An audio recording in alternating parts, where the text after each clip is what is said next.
বন্ধুরা, তোমরা সবাই কেমন আছো? আজকে সবাই ভালোই আছো। তো আরেকটা ব্লগ নিয়ে চলে এসেছি। খুবই খারাপ ছিল, দেখো আমার হাতে লেগেছে। কারণ ছিল কিছু হ্যাঁ, হাতে লেগেছে, পড়ে গেছি, কেটে গেছে, হাতে লেগেছে। আর পড়ে গেছি, আমার দোষে পড়ে গেছি, ওখানে স্লিপ করেছিলাম, পড়ে গেছি। আর পড়ে যাওয়ার পর হাতে কেটেছে, পায়ে লেগেছে। আমার ঘরে এমনিতেই জল ফল পড়লে এমনিতেই স্লিপ হয়ে যায়, তো ওই কারণে করতে পারিনি, কালকে রিলও করিনি, যার জন্য আর সারাদিন শরীরটা খুবই খারাপ ছিল। তাহলে না, দুদিন বাদ থাক, কোনো অসুবিধা কিছু নেই। ও বললো মা ছেড়ে কাজ করতে হবে না তোমাকে। তো আজকে একটা দিন মিস মানে অনেকটা মিস। লোকে ভাবে ইউটিউবে ব্লগ বানায় কী এমন, মানে কী এমন কাজ, ব্লগ তো বানায়। যারা যারা ভাবে আমরা ব্লগ বানাই, ব্লগারদের মনে কোনো কাজ নেই, যারা ফুড ব্লগার হয় বা যারা ব্লগ বানায় ঘরে বসে, তাদের মনে কোনো কাজই নেই। ব্লগ করাটা একটা করে দেখো না ভাই, নিজের একটু ব্লগ করে দেখো, সারাদিন বসে সারাদিন একটা ক্যামেরা করে ধরে দেখো কেমন লাগে। তাহলেই বুঝতে পারবে যে একটা ক্যামেরার সামনের থেকে কথা বলা, তা ফেস টু ফেস কথা বলা আর বাইরে থেকে জ্ঞান দেওয়ার মধ্যে অনেক আকাশ পাতাল তফাৎ আছে। যেহেতু ব্লগ করি, আমরা কোনো মানুষই নয়, লোকে আমাদের যদি ভাবে যে আমরা ব্লগ করি, আমাদের কোনো কাজই নেই, আমরা সারাদিনে যেটা করছি সেটা দেখাচ্ছি। কিন্তু আমাদের যারা আমরা ব্লগ করি, যেই ব্লগে হয়, এই ব্লগারকে অসম্মান করাটা কোনো মানুষেরই উচিত নয়। তো অনেক জায়গা থেকে শুনি যে আমরা ব্লগ করি, আমাদের কি এমন কাজ, মানে যারা অফিসে কাজ করে, যারা বাইরে কাজ করে, তাদের কাজটাই কাজ, আমাদের কাজটা কাজ নয়। কিন্তু কি আর বলবো, কিছু বলার নেই, চুপচাপ শুনতেই হয়। একটা ব্লগারের কোনো অস্তিত্বই নেই। তো সেই জায়গা থেকে দাঁড়িয়ে আর কি বলবো। তো যেটা হলো সেটা আগেই বলি, ছেলেও বাদ দাও এইসব কথা। আর কালকে ব্লগটা দিতে পারি। তো আজকে বৃহস্পতিবারে সকালবেলা আমি সব বাসি কাজকর্ম সারা হয়ে গেছে আমাদের, হয়ে গিয়ে এবার আমি চা নিয়ে বসলাম। সকালে গোপালকে সেবা দেওয়া হয়ে গেছে। আর আজকে ব্যথা ছিল, রাত্রেবেলায় ঘুমোতে পারিনি। তো হাতে এত ব্যথা করছিলো, পেন কিলার খেয়েছিলাম, কিন্তু ব্যথাটা দেখো না, ব্যথাটা আছে, তো পেন কিলার খেয়েছিলাম। পেন কিলার খেলে রেখে হয়। তারপর সব থেকে বড়ো জিনিস, ঘরে যা গরম না, গরমে শোয়া খুব, মানে দোতলার ওপরে না, মানে পুরো ফাটছে রোদে। তো যাই হোক, যেটাই হোক, কালকে আমি ব্লগটা বানাতে পারিনি, তো আজকে ব্লগটা তোমাদের সঙ্গে চলে এসেছি, আবার নতুন একটা ঝকঝকে তকতকে ব্লগ। তো আমাদের সঙ্গে থাকো, ব্যাপারটা এনজয় করো, আর আমাদেরকে দেখো, আর আমাদের পাশে অল টাইম থেকেও। তো আজকের মতো এখানেই রাখছি আমি, আর এরপরে যে কাজগুলো করবো সেটা ও করবে। কিন্তু ব্লগারও ভাই কাজ থাকে, আমাদের ক্যামেরার সামনে কথা বলাটা চারদিখানে কথা না, তার জন্য ট্যালেন্ট দরকার হয়।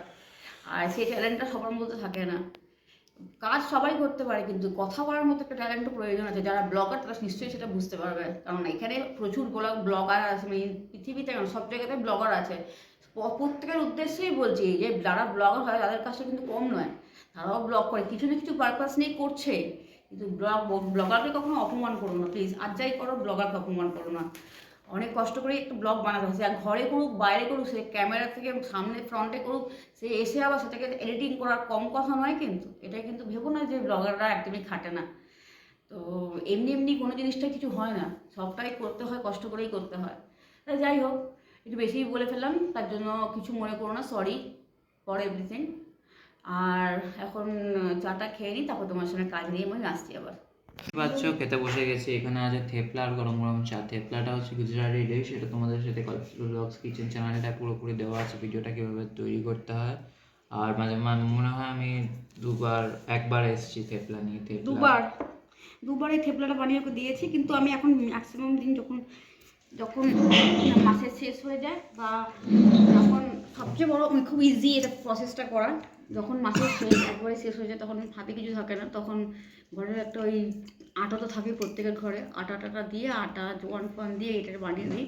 তো এটা এমন একটা ডিশ, এটা শুধুও খাওয়া যায়, চা দিয়ে খাওয়া যায়, আবার ঢোকলা, এটা কি না, ডাল ঢোকলি দিয়েও খাওয়া যায়, তো শুশুও খাওয়া যায়, শুধু 8 কাপ চা দিয়েও এটা খাওয়া যায়, কোনো তরকারি প্রয়োজন হয় না। তো ডিশটা এমন সুন্দর খেতে। আমার ইউটিউব চ্যানেলে দেওয়া আছে, জানি না তোমরা জানো কি না, আমার একটা কিচেন চ্যানেল আছে, হ্যাঁ, কল্পতরু ব্লগ কিচেন। তো ওই চ্যানেলটা আমি এখন আপাতত চালাচ্ছি না, ওর মধ্যে আমার রেসিপিটা দেওয়া আছে করে, তোমরা দেখে নিতে পারো।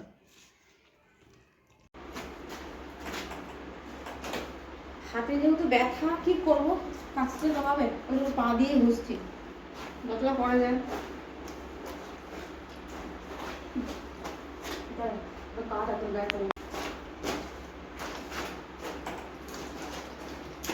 দেখো কত কাঁচা, যেহেতু হাত দিয়ে পারছি না করে পা দিয়ে চেষ্টা করছি। পা দিয়ে আমি কাচিও, হাত দিয়ে শুধু করছি, আমার মায়ের থেকে শেখা আমার। মা বলে পা দিয়ে কাজলে একটু বেশি পরিষ্কার হয়, তো হাত দিয়ে যেহেতু পাচ্ছি না বলে অন্য পা দিয়ে করছি।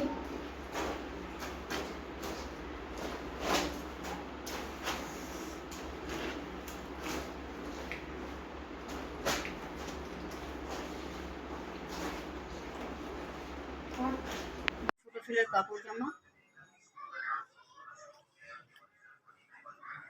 এগুলো এখন ধুয়ে দিলাম, যেগুলো যেগুলো ছিল বাসিগুলো এখানেই দিয়ে দিলাম ধুয়ে টুয়ে।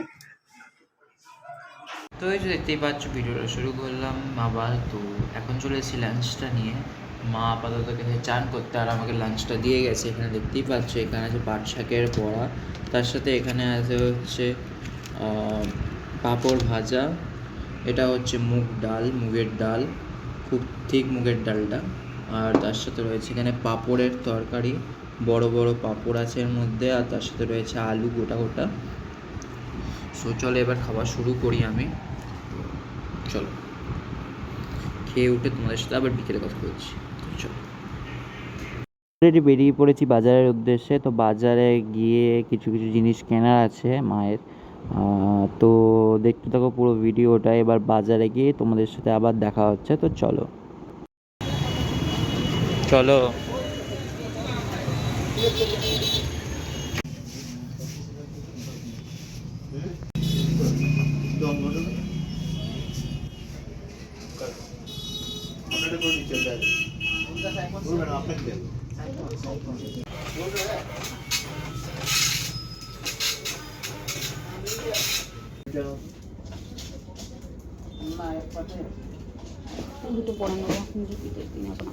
প্যান্থাসটা দেখাতে পারিনি, তো এখন বসে গেছি এখানে নিয়ে চিকেন পাকোড়া। তো দেখতেই পাচ্ছ গোপালকে এখন শয়ন দিচ্ছি, কারণ গেছিলাম বাজারে, বাজার থেকে এলাম, বাজারে কোনো বাজারে মানে সবজিপাতি কিছু ছিল না, কাল আবার একাদশী, তো কিছু আনতে হতো আমাকে সবজিপাতি। আর এই গোপাল এসে আমি গোপালকে শয়ন দিচ্ছি। ও এরকম নাইট ড্রেস, ও ছোট্ট একটা প্যান্ট আছে আর একটা আমার মতো আছে। তো এখানে শুয়ে ওকে খাওয়ানো হয়ে গেছে, এবার শয়নে দিচ্ছি। তো চলো শয়নে দিই, তারপর তোমার সঙ্গে কথা বলছি আবার। তো বন্ধুরা, যেটার জন্য আমার বলা, যেটা আমি একবার বলছি, বলে নিই কথাটা, যে আমার মঙ্গলবারের ভিডিওটা আজকে গেছে, আর বুধবার আমি কোনো ভিডিও বানাতে পারিনি, তার জন্য আজকের ভিডিওটা আবার কালকে তোমরা দেখতে। আমি বৃহস্পতিবারের ভিডিওটা বানিয়েছি, রিল বানাতে পারছি না, তো বৃহস্পতিবারের ভিডিওটা তোমরা কালকে শুক্রবার পাবে। তাহলে বুধবারটা আমার বাদ গেছে, তোমাদের জানিয়ে দিলাম। তাই ভাববে হয়তো যে একদিন বাদে, একদিন না, সেটা নয়। আমি যেদিন পারবো না সেটা তোমাদের বলে দেবো। যেহেতু মঙ্গলবার করেছিলাম ভিডিওটা, বুধবারে করতে পারিনি, তোমাদের জানিয়ে দেওয়াটা প্রয়োজন মনে করলাম, তো জানিয়ে দিলাম। তো তবে অবশ্যই আমার পাশে থেকো তোমরা, ভালো থেকো, সুস্থ থেকো।